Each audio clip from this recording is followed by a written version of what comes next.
Sir first cap ಮಾಡಬೇಕಾಗಿತ್ತಲ್ಲ, ಇನ್ನೂ ಹೆಸರಿಟ್ಟಿಲ್ಲ. ಇನ್ನೂ ಹೆಸರಿಟ್ಟಿಲ್ವಾ? ನನಗೂ ಗೊತ್ತಿಲ್ಲ. ಇನ್ನೂ ಹೆಸರಿಟ್ಟಿಲ್ಲ. ಓಕೆ. ಎಲ್ಲರಿಗೂ ನಮಸ್ಕಾರ.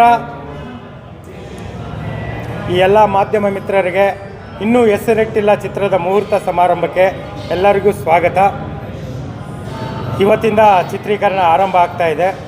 ಕಾರಣ ಏನು ಅಂತಂದರೆ ಆಷಾಢ ಇರೋದರಿಂದ ಇವತ್ತು ಪೂಜೆ ಮಾಡಬೇಡ ಅಂತ ಹೇಳಿ ನೆಕ್ಸ್ಟ್ ವೀಕಿಂದ ಒಂದೇ ಶೆಡ್ಯೂಲಲ್ಲಿ ಅಂದರೆ 2 ಶೆಡ್ಯೂಲಲ್ಲಿ ಮುಗಿಸ್ತೀವಿ.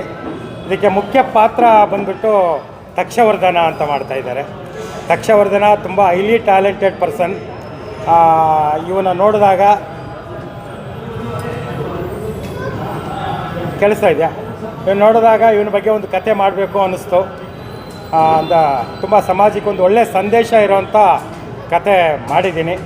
ತುಂಬ ಏನು ಹೆವಿ ಬಡ್ಜೆಟ್ಟು ಆ ಥರ ಎಲ್ಲ ಏನೂ ಇಲ್ಲ. ಇದಕ್ಕೆ ಗನ್ನಿಗೆ ಕೆಲಸ ಕೊಟ್ಟಿಲ್ಲ, ಪೆನ್ನಿಗೆ ಕೆಲಸ ಕೊಟ್ಟಿದ್ದೀವಿ. ಪೆನ್ನು ತುಂಬ ಪ್ರಾಮುಖ್ಯತೆ ಇದೆ ಇದರಲ್ಲಿ. ಮತ್ತು ಶಶಿಕಲಾ ಮೇಡಮ್ ಅವರು ಅವರ ಆಶ್ರಮಕ್ಕೆ ನಾನು ಅವಾಗ ಹೋಗ್ತಾ ಇರ್ತೀನಿ, ಅಮ್ಮನ ಮಡಿಲು ಟ್ರಸ್ಟ್ಗೆ. ಅಲ್ಲಿ ಹೋದಾಗ ಅಲ್ಲಿ ಇರೋವಂಥ ಒಬ್ಬ ದೇವರ ಮಕ್ಕಳು ಅಂತ ಹೇಳ್ಬೋದು ಅವ್ರಿಗೆ, ಅವ್ರ ಬಗ್ಗೆ ಒಂದು ಆ ಸಾಂಗ್ ಮಾಡಿ ಅಂತ ಹೇಳಿದರು. ನಾನು ಅಲ್ಲಿ ಹೋದಾಗ ನನಗೆ ಅಲ್ಲಿ ಒಂದು ಪಾರ್ಟಲ್ಲಿ ಇದಕ್ಕೆ ಒಂದು ಸಂದೇಶ ಇರೋವಂಥ ಒಂದು ಕಥೆಯಲ್ಲಿ ಒಂದು ಭಾಗವಾಗಿ ಮಾಡ್ತೀನಿ, ಇಲ್ಲೆಲ್ಲ ಶೂಟಿಂಗ್ ಮಾಡ್ತೀನಿ, ನಿಮ್ಮ ಸಹಕಾರ ಬೇಕು, ಆಶೀರ್ವಾದ ಬೇಕು ಅಂದಾಗ ಅವರು ಹಿಂದೆ ಮುಂದೆ ನಡೆದೆ, ಯಾವಾಗ ಬೇಕಾದರೂ ಬನ್ನಿ ಶೂಟ್ ಮಾಡಿ, ನಮ್ಮ ಕೈಲಾದ ಸಹಕಾರ ಮಾಡ್ತೀವಿ, ನಮ್ಮ ಆಶೀರ್ವಾದ ಸದಾ ನಿಮ್ಮ ತಂಡದ ಮೇಲೆ ಇರುತ್ತೆ ಅಂತ ಹೇಳಿದ್ರು. ಅದೇ ರೀತಿ ಸ್ವಾತಿ ಅವರು ತುಂಬ ಪ್ರತಿಭಾವಂತ ಕಲಾವಿದೆ. ಮೊದಲು ನಮ್ಮ ಬ್ರಾಡ್ ಋಷಿ ಅನ್ನೋ ಸಿನಿಮಾದಲ್ಲಿ ಅವರು ಆ್ಯಕ್ಟ್ ಮಾಡಿದ್ದಾರೆ, ಪ್ರಮುಖ ಪಾತ್ರ ಮಾಡ್ತಾಯಿದ್ದಾರೆ. ಇದಕ್ಕೆ ನಿಜವಾದ ಹೀರೋ ಅಂದರೆ ತಕ್ಷವರ್ಧನ್, ಲಿಟಲ್ ಜೀನಿಯಸ್ ಅಂತ ಹೆಸರು ಕೊಟ್ಟಿದ್ದೀವಿ ಇವರಿಗೆ. ತಕ್ಷವರ್ಧನ್ನು ಶಶಿಕಲಾ ಮೇಡಮ್ ಅವರು ಒಂದು ಮುಖ್ಯ ಪಾತ್ರದಲ್ಲಿ ಅಭಿನಯಿಸ್ತಾ ಇದ್ದಾರೆ. ಅದೇ ರೀತಿ ಈ ಚಿತ್ರದ ನಿರ್ಮಾಪಕರು 5 ಜನ ಇರ್ತಾರೆ. 3 ಜನ ಬಂದಿಲ್ಲ, ತುಂಬ ಬ್ಯುಸಿ ಇರೋ ಕಾರಣದಿಂದ. ಭದ್ರಾವತಿ ಅವರವರು, ಒಬ್ಬರ ಹೆಸರು ಪ್ರದೀಪ್ ಅಂತ, ಮತ್ತು ಇನ್ನೊಬ್ಬರ ಹೆಸರು GVR ಅಂತ, ಶಿವು ಅಂತ, ಮಂಜುನಾಥ್, ಹರಿಕೃಷ್ಣ, ಆಮೇಲೆ ಇನ್ನೊಬ್ಬರು ಶರಣಪ್ಪ ಅವರಂತ. ಒಂದು ಟೀಮ್ ವರ್ಕ್ ಇದು. ಏನು ಪ್ರೊಫೆಷ್ನಲ್ ಆಗಿ ಕೋಟಿಗಟ್ಟಲೆ ಖರ್ಚು ಮಾಡಿ ಏನು ಸಿನಿಮಾ ಮಾಡ್ತಾಯಿಲ್ಲ. ಈ ಸಿನಿಮಾದಿಂದ ಸಮಾಜಕ್ಕೆ ನಾವು ಏನೇ ಮಾಡಿದ್ರೂ ಕೂಡ, ನಾವು ಏನೇ ಒಂದು ಐಟಮ್ ಸಾಂಗ್ ಬರಿ ಅಂತ ಯಾರಾದರೂ ಹೇಳಿದ್ರು ಕೂಡ ಅದರಲ್ಲಿ ಸಂದೇಶ ಇರುತ್ತೆ. ಅದೇನೋ ಮೊದಲಿಂದ ಬಂದುಬಿಟ್ಟಿದೆ. ನೀವು ಇತ್ತೀಚೆಗೆ ನಮ್ಮ ಹಾಡುಗಳನ್ನೆಲ್ಲ ಕೇಳಿರ್ಬೋದು ನೀವು. ಒಳಿತು ಮಾಡು ಮನುಷ್ಯ ನೀ ಇರೋದು 3 ದಿವಸ, ಭೂಮಿ ಮೇಲೆ ಬಾಡಿಗೆದಾರ ನೀನಣ್ಣ, ಕಾಯಕವೇ ಕೈಲಾಸ ಅಂದರು ಬಸವ, ಆಮೇಲೆ ದರ್ಶನ್ ಬಗ್ಗೆ ಮಾಡಿದ್ದು ಸುಟ್ಟರು ಗಟ್ಟಿಯಾಗು ಇಟ್ಟಿಗೆ ಅಂತೆ. ನಮ್ಮದು ಉದ್ದೇಶ ಏನಂತಂದರೆ, ನಾವು ಪೆನ್ ಹಿಡಿದು ಏನೋ ಬರೆದಾಗ ಅದರಿಂದ ದುಡ್ಡು ಬರುತ್ತೆ, ಜೀವನ ಆಗುತ್ತೆ. ಎಲ್ಲದಕ್ಕಿಂತ ಹೆಚ್ಚಾಗಿ ಈ ಒಂದು ಅಕ್ಷರಗಳಿಂದ 4 ಜನ ಬದಲಾದರೆ ಅದು ನಮ್ಮ ಸಾರ್ಥಕತೆ. ಎಲ್ಲರೂ ಸಹಕಾರ ಚೆನ್ನಾಗಿದೆ. ಇದೆಲ್ಲ ಬಗ್ಗೆ ನಾನು ಹೇಳ್ಬೇಕಂದ್ರೆ ನಮ್ಮ ತಕ್ಷವರ್ಧನ್ ಬಗ್ಗೆ ಮಾತಾಡಬೇಕು. ತುಂಬ ಪ್ರತಿಭಾವಂತ. ಈ 6 ವಯಸ್ಸು, ಇವನಿಗೆ 60 ವರ್ಷದ ಒಬ್ಬ ವ್ಯಕ್ತಿಗೆ ಏನು ಬುದ್ಧಿ ಇರುತ್ತೆ ಆ ಬುದ್ಧಿ ಇವನಲ್ಲಿದೆ. ತುಂಬ ಮೆಮೊರಿ ಪವರ್ ಇದೆ. ಆಮೇಲೆ ಅವರ ತಂದೆ ತಾಯಿ ನಮಗೆ ತುಂಬ ಕೋಆಪ್ರೇಟ್ ಮಾಡ್ತಾಯಿದ್ದಾರೆ. ಇಷ್ಟು ಇವನು ಪ್ರತಿಭಾವಂತ ಆಗೋದಕ್ಕೆ ನೀವು ನೋಡಿರಬೇಕು, ಇವನು ರೀಲ್ಸ್ ಎಲ್ಲ ನೋಡಿರಬೇಕು. ನೋಡ್ತಾ ಇದ್ದರೆ ಪದೇ ನೋಡ್ಬೇಕು ಅನಿಸುತ್ತೆ. ಇವನು ರೀಲ್ಸ್ ನೋಡಿದ್ರೆ ಎಷ್ಟು ನೋಡಿದ್ರೂ ಬೋರ್ ಆಗೋಲ್ಲ. ಇಂಥ ಒಬ್ಬನ ಇಟ್ಕೊಂಡು ಇವರೇ ನಮಗೆ ಸೂಪರ್ ಸ್ಟಾರು. ಅರ್ಧಾಯ್ತಾ? ಅಲ್ಲಿ ಎಲ್ಲರೂ ಒಳ್ಳೆ ಪ್ರತಿಭಾವಂತರು. ನಾವು ಇವಾಗ ಏನೇನು ಇದರಲ್ಲಿ ಆ್ಯಕ್ಟ್ ಮಾಡ್ತಾಯಿದ್ದಾರೆ ಎಲ್ಲ ಒಳ್ಳೆ ಕಲಾವಿದರು. ಇನ್ನು ಏನಾದರೂ ಆಮೇಲೆ ಯಾರಿಗೂ ಗೊತ್ತಿಲ್ಲ ಸ್ಟೋರಿ ಅದೆಲ್ಲ, ಏನು ಪ್ಲಾನಿಂಗ್ ಎಲ್ಲ ಯಾರಿಗೂ ಏನು ಹೇಳಿಲ್ಲ. ಪ್ಲಸ್ ನಾನು ಏನು ಹೇಳಿದ್ರು ಯಾರು ಸ್ಟೋರಿ ಕೇಳಲ್ಲ, ಏನೂ ಮಾತಾಡಲ್ಲ. ನೀವು ಬಂದರೆ ಬನ್ನಿ ಸಪೋರ್ಟ್ ಮಾಡಿ ಅಂದರೆ ಬಂದು ಸಪೋರ್ಟ್ ಮಾಡ್ತಾರೆ. ಆ ಒಂದು ಕಾರಣದಿಂದ ಏನೇ ಪ್ರಶ್ನೆ ಕೇಳಬೇಕಂದ್ರೆ ನೀವು ನಮಗೇ ಕೇಳ್ಬೋದು.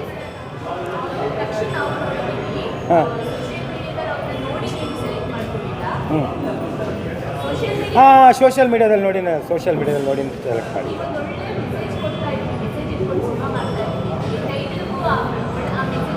ಓಕೆ. ಇನ್ನೂ ಹೆಸರಿಟ್ಟಲ್ಲ ನೋಡಿ ಮೇಡಮ್ ಅವರೇ. ಇವಾಗ ಚಿತ್ರರಂಗದ ಪರಿಸ್ಥಿತಿ ಇತ್ತೀಚೆಗೆ ಒಂದು 10-15 ವರ್ಷದಿಂದ ಚಿತ್ರರಂಗದ ಪರಿಸ್ಥಿತಿ ಏನಿದೆ ಅಂತ ಎಲ್ಲರಿಗೂ ಗೊತ್ತಿದೆ.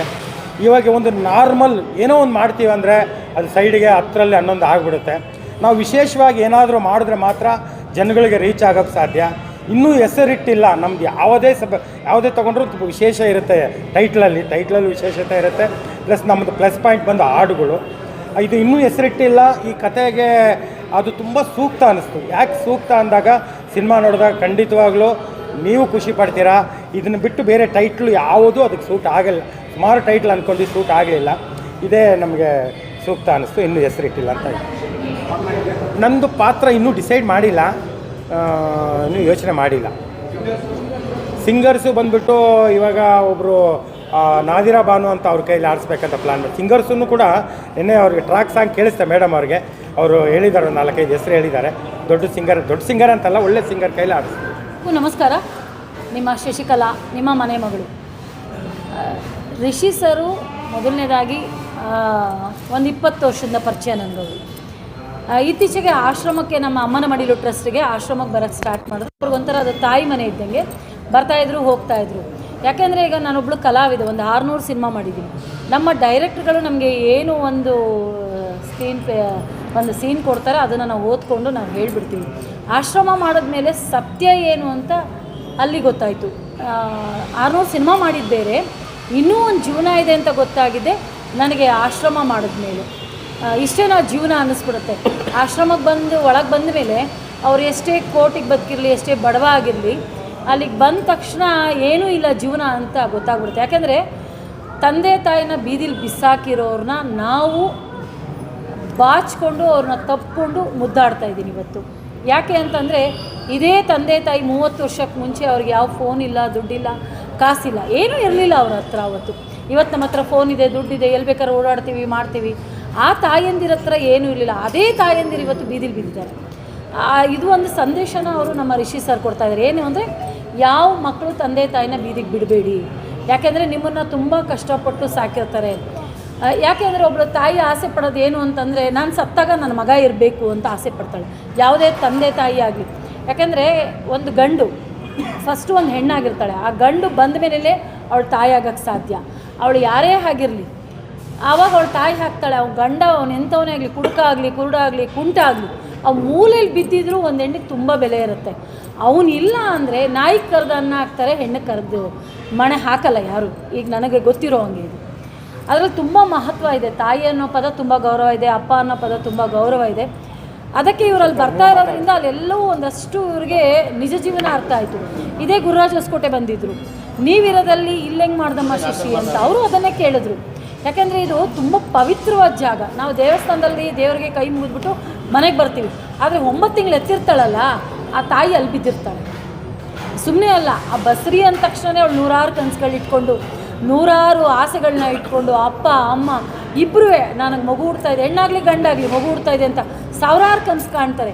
ಆ ತಾಯಿ ತುಂಬ ಕಷ್ಟಪಟ್ಟು ಜೀವನನೇ ತ್ಯಾಗ ಮಾಡಿ ಮಕ್ಕಳನ್ನ ಸಾಕಿರ್ತಾಳೆ. ಆ ಮಕ್ಕಳು ದೊಡ್ಡವರಾಗೋಷ್ಟರಲ್ಲಿ ಅವಳ ಜೀವನ ಸತ್ತೋಗಿರುತ್ತೆ. ಬೇರೆಲ್ಲೂ ಆಪ್ಷನ್ನೇ ಇರಲ್ಲ ಅವಳಿಗೆ ಹೋಗೋದಕ್ಕೆ. ಎಲ್ಲೂ ಹೋಗಿ ದುಡಿಯೋದಕ್ಕೂ ಅವಳಿಗೆ ಆಪ್ಷನ್ ಇರಲ್ಲ. ಯಾಕೆಂದರೆ ಅವಳ ಮೈಯಲ್ಲಿ ಏನೂ ಇರಲ್ಲ, ಮಕ್ಕಳಿಗೋಸ್ಕರ ತ್ಯಾಗ ಮಾಡಿಬಿಟ್ಟಿರ್ತಾಳೆ.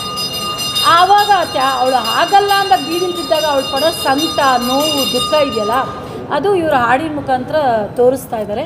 ನನಗೆ ತುಂಬ ಖುಷಿ ಆಯಿತು. ನನಗೆ ಇದ್ರ ಬಗ್ಗೆ ಏನೂ ಹೇಳಿರಲಿಲ್ಲ. ನೆನ್ನೆ ಬೆಳಗ್ಗೆ ಫೋನ್ ಮಾಡಿದ್ರು ಬರ್ತೀನಿ ಅಂತ, ಸಂಜೆ ಬಂದರು ಬೆಳಗ್ಗೆ ನೀವು ಬರಬೇಕು ಅಂತ. ಸರ್ ಏನು ಸರ್ ದಿಢೀರಂತ? ಹಾಗೆ ಅದು ನೀವು ಬರಬೇಕು ಅಂತ. ಸರಿ ಸರ್ ಆಯಿತು. ಯಾಕೆಂದರೆ ಅವರಷ್ಟು ದೊಡ್ಡ ಸಾಹಿತಿ, ಅವ್ರು ಹೇಳಿದಾಗ ನಾನು ಬರಲ್ಲ ಅನ್ನೋಷ್ಟು ದೊಡ್ಡವಳು ನಾನಲ್ಲ. ಮೊದಲನೇದಾಗಿ ನಾನು 600 ಸಿನಿಮಾ ಮಾಡಿದ್ರೂ ಕಲಾವಿದೆಯಾಗಿ ಈ ಕಡೆ ನಿಂತ್ಕೊಳ್ತಾ ಇದ್ದೆ. ಇವತ್ತು ನನಗೆ ಆ ಕ್ಲ್ಯಾಪ್ ಮಾಡೋದಕ್ಕೆ ಒಂದು ಅವಕಾಶ ಮಾಡಿಕೊಟ್ರಲ್ಲ ರಿಷಿ ಸರ್ಗೆ ನನ್ನ ಕಡೆಯಿಂದ ತುಂಬ ಹೃದಯದ ಧನ್ಯವಾದಗಳು. ಈ ಸಿನಿಮಾಗೆ ಒಳ್ಳೆಯದಾಗಲಿ, ಎಲ್ರಿಗೂ ಆಲ್ ದ ಬೆಸ್ಟ್ ಅಂತ ನಾನು ಹೇಳ್ತೀನಿ. ಈ ಸಿನಿಮಾ ನೋಡಿ, ಬಟ್ ಅಷ್ಟು ಒಂದು ಹಾಡು ತುಂಬ ಚೆನ್ನಾಗಿದೆ. ದಯವಿಟ್ಟು ಯಾವ ತಂದೆ ತಾಯಿನ ಬೀದಿಗೆ ಬಿಡಬೇಡಿ. ಅಂಬ್ಲಿನೋ ಗಂಜಿನೋ ಒಂದು ಮೂಲೆಯಲ್ಲಿ ಕೂರ್ಸಾದರೂ ಹಾಕಿ ಬೈಬೇಡಿ, ಹೊಡಿಬೇಡಿ. ನನ್ನ ಒಂದು ದೃಷ್ಟಿಯಲ್ಲಿ ಹೇಳ್ತಾ ಇದ್ದೀನಿ. ಯಾಕೆಂದರೆ ಸಿನಿಮಾ ನಾನು ಆರಾಮಾಗಿ ಮಾಡಿದೆ. ದಿನ ಗಾಡಿ ಬರ್ತಿತ್ತು, ಕ್ಯಾರವನಲ್ಲಿ ಕೂರ್ತಿದ್ದೆ. 600 ಜನ ಅನ್ನದಾತರು ನನಗಿವತ್ತು ಬೆಳೆಸಿದ್ದಾರೆ. ಅದು ನನಗೆ ತುಂಬ ಖುಷಿ ಇದೆ. ಬಟ್ ಈ ಆಶ್ರಮ ಮಾಡಿದಾಗ ಇಷ್ಟೇನ ಜೀವನ, ಅಪ್ಪ ಅಮ್ಮಂಗೆ ಇಷ್ಟೇನ ಬೆಲೆ. ಇತ್ತೀಚೆಗೆ ಯಾವ ಬೆಲೆನೂ ಇಲ್ಲ ಮಕ್ಕಳ ಹತ್ರ. ತಂದೆ ತಾಯಿ ನರಕ ಅನುಭವಿಸ್ತಿದ್ದಾರೆ, ಒಳಗಡೆ ಕಣ್ಣೀರಲ್ಲಿ ಕೈ ತೊಳಿತಿದ್ದಾರೆ. ಅದೆಲ್ಲವೂ ಒಂಚೂರು ನಿಲ್ಲಿಸಿ ಅಂತ ಈ ಸಾಂಗ್ ಮುಖಾಂತರ, ಇವರು ಒಂದು ಪಾತ್ರದ ಮುಖಾಂತರ ತೋರಿಸ್ತಾ ಇದ್ದಾರೆ. ಒಳ್ಳೆಯದಾಗಲಿ ಈ ಸಿನಿಮಾಗೆ. ಮೊದಲನೇದಾಗಿ ನಾನು ಕ್ಲ್ಯಾಪ್ ಮಾಡಿದ್ದೀನಿ. ಅದು ನಿಮ್ಮೆಲ್ಲರ ಸಪೋರ್ಟು, ಸಹಾಯ, ಸಹಕಾರ.